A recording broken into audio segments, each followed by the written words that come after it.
On September 9, 2025, the Middle East was rocked by a stunning escalation when Israel launched a targeted airstrike in Doha, Qatar, aimed at eliminating senior members of Hamas.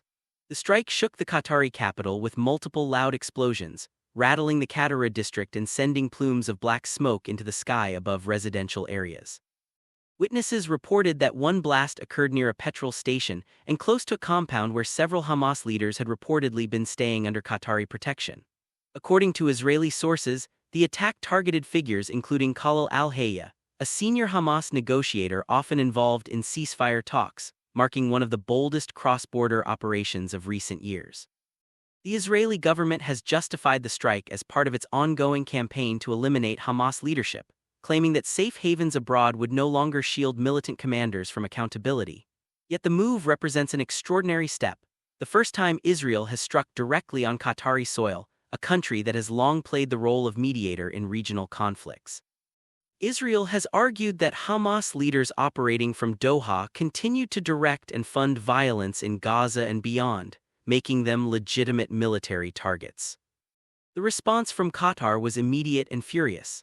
The Qatari government condemned the strike in the strongest possible terms, labeling it a cowardly criminal assault and an unacceptable violation of national sovereignty. The Qatari foreign minister declared that the attack was illegal under international law and represented a direct threat to the country's security and neutrality. For years, Qatar has positioned itself as a broker of delicate ceasefire negotiations between Israel, Hamas, and other regional players. Now, with Israeli bombs falling in its capital, Qatar's role as a trusted mediator has been severely undermined. Officials warned that this act could have devastating consequences for regional diplomacy, especially at a moment when efforts to reach a truce in Gaza were already hanging by a thread.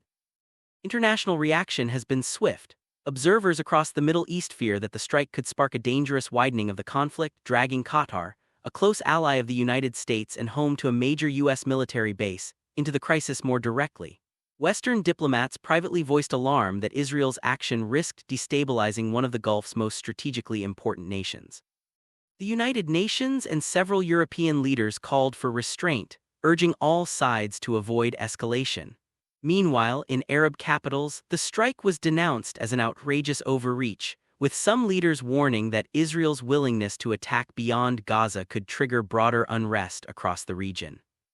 What makes this moment particularly volatile is its timing. Qatar had been hosting indirect negotiations between Israel and Hamas over a potential ceasefire in Gaza.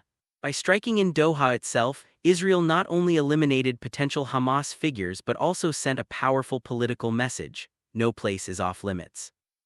Analysts say this decision may have effectively shattered the credibility of Qatar as a mediator, since Hamas leaders can no longer feel safe within its borders, and Qatari officials may now face pressure to withdraw from talks altogether.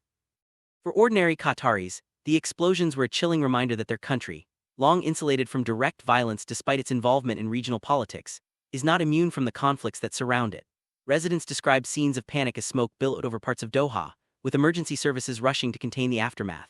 While Qatari officials have not confirmed casualty numbers, reports suggest there were injuries on the ground, further fueling anger and fear.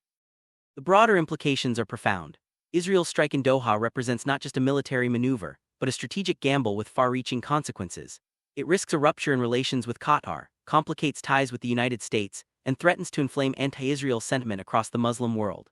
At the same time, Israel's leaders are signaling that they are willing to take extraordinary risks to dismantle Hamas's leadership structure wherever it exists. Whether this bold move deters Hamas or simply hardens resistance remains to be seen. For now, Doha stands as the latest flashpoint in a conflict that continues to reverberate far beyond Gaza's borders, underscoring how fragile the regional balance truly is.